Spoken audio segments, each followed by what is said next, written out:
Before the events of Game of Thrones, another legendary story happened in Westeros. It is the story of a poor hedge knight and a mysterious boy who would one day become king. Nearly a century before the events of Game of Thrones, the seven kingdoms of Westeros were still ruled by the powerful Targaryen dynasty. Dragons had mostly disappeared, but the royal family still sat on the Iron Throne. The land was full of knights, tournaments, and political rivalries. In this world begins the story of an unlikely friendship between a humble knight and a hidden prince. This is the story of Dunk and Egg. A young and extremely tall man named Ser Duncan the Tall had once been an orphan living on the streets of King's Landing. He survived by begging, stealing, and doing small jobs until one day he was taken in by a traveling knight known as Sir Arlan of Penetree. Sir Arlan trained the boy in sword fighting and knightly manners. Duncan served him loyally as a squire for many years. Eventually, however, Sir Arlan became old and sick. One day, while traveling the roads of Westeros, the old knight died. Now Duncan was completely alone.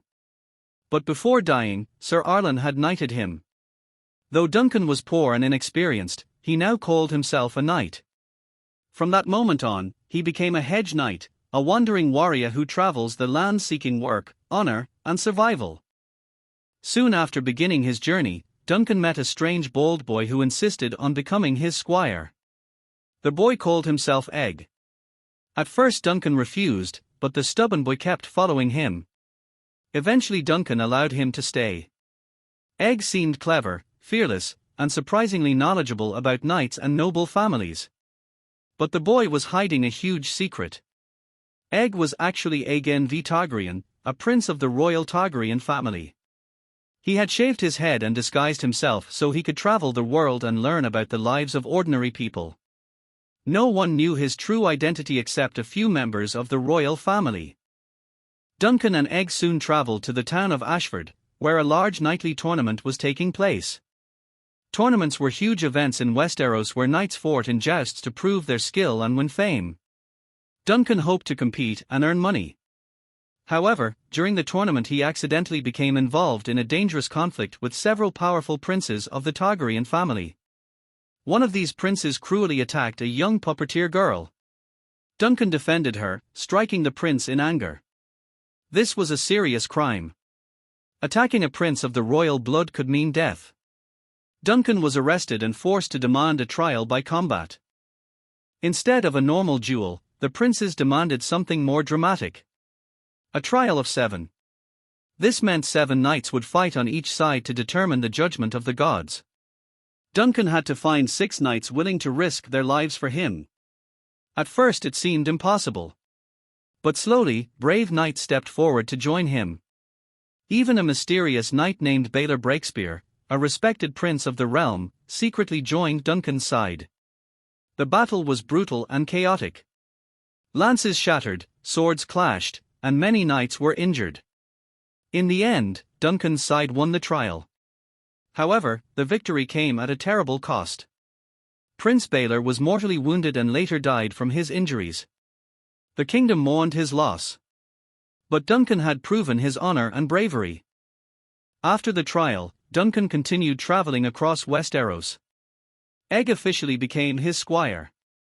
Although Duncan was a poor knight and Egg was secretly a prince, the two formed a deep friendship. They journeyed through villages, castles, and forests, witnessing the struggles of common people and the corruption of powerful lords. Egg learned valuable lessons about justice, kindness, and leadership. These experiences would shape the kind of king he would become in the future. Later, Dunk and Egg entered the service of a small noble house. They worked for a knight named Sir Eustace Osgrey, whose lands were involved in a bitter dispute with a nearby castle. The conflict was about water rights during a terrible drought. Both sides were stubborn, and war seemed inevitable. Duncan tried to resolve the conflict peacefully.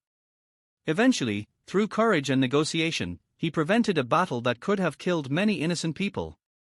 Once again Duncan proved that true knighthood is not only about fighting, but also about protecting others. During another adventure, Dunk and Egg traveled to a large tournament at White Walls. There they discovered a secret conspiracy. Several powerful nobles were secretly plotting to place a rival branch of the Targaryen family on the throne.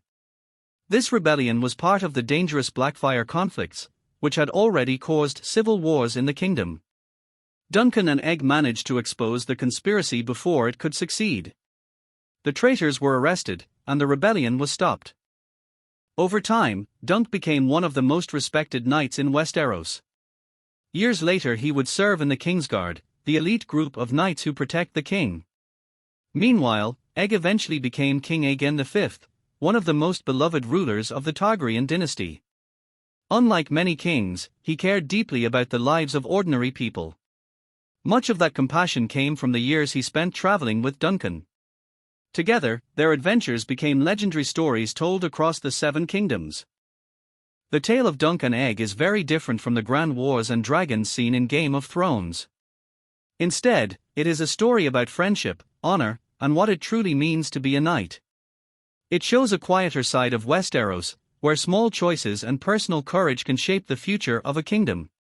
And it all began with a poor hedge knight and a mysterious boy called Egg. Thank you for watching. Subscribe for more.